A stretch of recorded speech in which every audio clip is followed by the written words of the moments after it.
Brought to you by Sharda university. कोई व्यक्ति अगर कोई क्राइम करता है तो संविधान ने जजों को सजा देने की पावर दी है, लेकिन कितनी बार आपने सुना है कि जज किसी अपराधी या आरोपी को पर्यावरण के प्रति जागरूक करने का निर्देश दे रहे हों, यानी नियम कानून को फॉलो करते हुए जो चीजें की जानी चाहिए उनके साथ एक ऐसा भी निर्देश जिससे पर्यावरण को भी फायदा पहुंचे। ऐसा कर रहे हैं मध्य प्रदेश हाईकोर्ट के एक जज जस्टिस आनंद पाठक। जस्टिस पाठक की कार्यशैली इतनी निराली है कि वो बेल देने से पहले शर्त रखते हैं आरोपी को अग्रिम जमानत तब मिलेगी जब वो फल देने वाले पेड़ या नीम या पीपल जैसे पेड़ लगाएगा। केस दिलचस्प है। ऐसे ही कुछ और रोचक और अनोखे आदेश भी हैं। उन पर बात करने से पहले आपको सबसे पहले इस केस की कहानी बताते हैं। ये मामला वो है जिसमें बजाज अप्लायंसेज प्राइवेट लिमिटेड के ब्रांच मैनेजर सेल्स आरोपी थे। उसमें मध्य प्रदेश हाईकोर्ट ने अग्रिम जमानत यानी एंटीसिपेटरी बेल की शर्तों में 10 फलदार पेड़ों या नीम या पीपल के पेड़ों के पौधे लगाने की बात कही।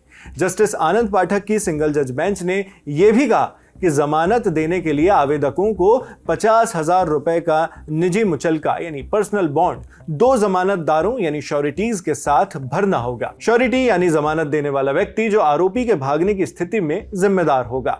आदेश में एमपी हाईकोर्ट की ग्वालियर बेंच ने कहा, विरोधी पक्षों के वकीलों की दलीलों और इस तथ्य को ध्यान में रखते हुए कि आवेदक यानी एप्लीकेंट केवल एक एजेंट है और कंपनी ने कंप्लेनेंट यानी शिकायतकर्ता के साथ धोखाधड़ी करने की कोशिश की है, लेकिन केस के मेरिट्स पर कोई राय दिए बिना यह अदालत सीआरपीसी की धारा 438 के तहत इस यानी जमानत याचिका के आवेदन को स्वीकार करने का इरादा रखती है। जस्टिस पाठक ने यह भी निर्देश दिया कि आरोपी सिरोल हिल्स में लगाए गए पेड़ों की अच्छे से देखरेख करें। इसे सुनिश्चित करने के लिए अदालत ने आरोपियों से वक्त रहते यानी 30 दिनों के अंदर बढ़ते पौधों की तस्वीरें भी मांगी। इन आरोपियों को तब तक हर 3 महीने में पौधों से संबंधित स्टेटस रिपोर्ट भी जमा करनी होगी जब तक मुकदमा खत्म नहीं हो जाता।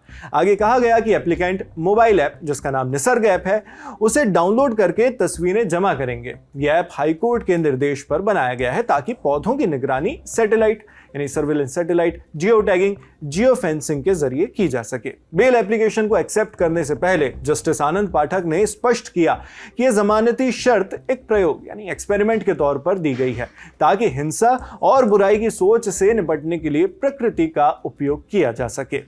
जस्टिस पाठक ने यह भी कहा कि आज के दौर में यह बेहद जरूरी है कि इंसान दया, सेवा, प्रेम और करुणा जैसे भावों को फिर से अपने जीवन में शामिल करे, क्योंकि यही इंसानियत की बुनियाद है। इसी तरह हमारे आपके सुखद जीवन की बुनियाद है एक अच्छी आमदनी।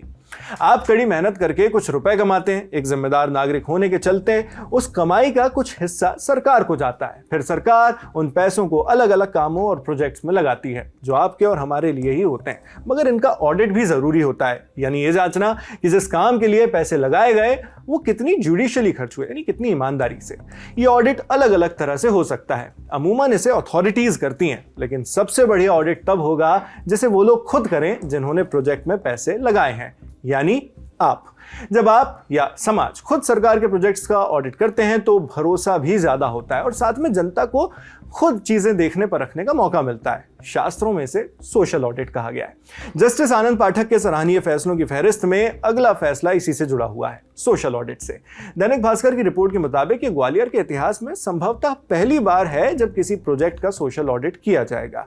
यह ऑडिट होगा नगर निगम एक्ट के तहत और प्रोजेक्ट है स्वर्ण रेखा नदी से जुड़ा हुआ। मध्य प्रदेश हाईकोर्ट की ग्वालियर पीठ में जस्टिस आनंद पाठक और जस्टिस हृदेश की डिवीजन बेंच ने इसका आदेश दिया है। ऐसा आदेश क्यों देना पड़ा, उसके लिए केस की कुछ डिटेल समझिए।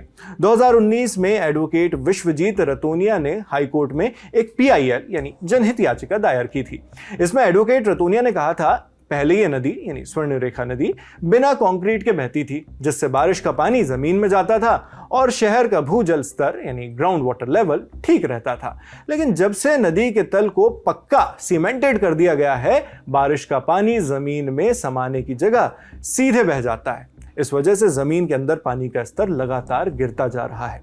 इन्हीं दिक्कतों का हवाला देकर याचिकाकर्ता ने मांग की कि स्वर्ण रेखा को फिर से कच्ची नदी जैसा बनाया जाए ताकि बारिश का पानी फिर से जमीन में जा सके और भूजल स्तर सुधरे। इस पीआईएल पर कोर्ट ने पहले भी कई स्वागत योग्य फैसले दिए हुए थे, मगर उन पर सरकार को जो कार्यवाही करनी चाहिए थी उससे कोर्ट संतुष्ट नहीं था।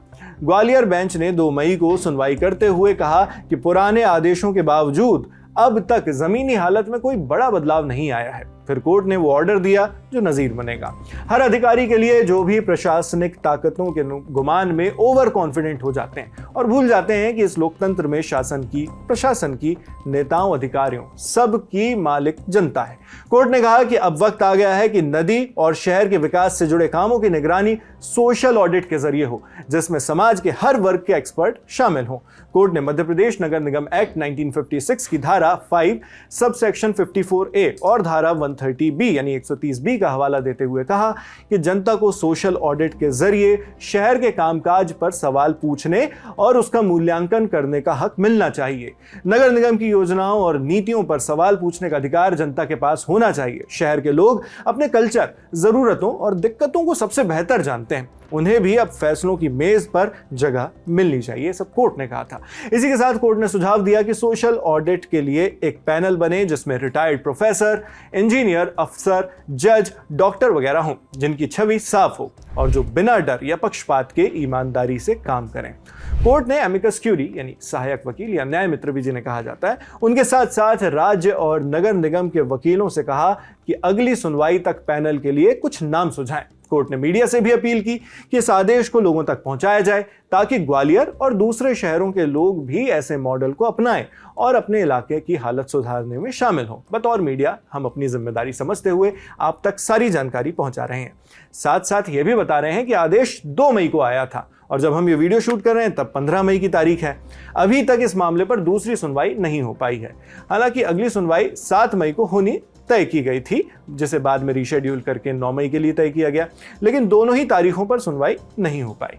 जब मामले पर कोई अपडेट आएगी तो वो भी हम आप तक पहुंचाते रहेंगे, आपके लिए लेकर आएंगे। फिलहाल आप ये बताएं, आप जस्टिस आनंद पाठक की कार्यशैली और इन मामलों में दिए गए आदेशों पर क्या सोचते हैं? कमेंट बॉक्स में लिखकर जरूर बताइएगा। मैं हूं शेख नाविद, कैमरे पर मेरे साथ हैं हनी, और जिन साथी ने इस वीडियो को एडिट किया उनका नाम भी आप डिस्क्रिप्शन बॉक्स में देख सकते हैं। देश और दुनिया की खबरों के लिए आप बने रहिए दी लल्लन टॉप के साथ। शुक्रिया।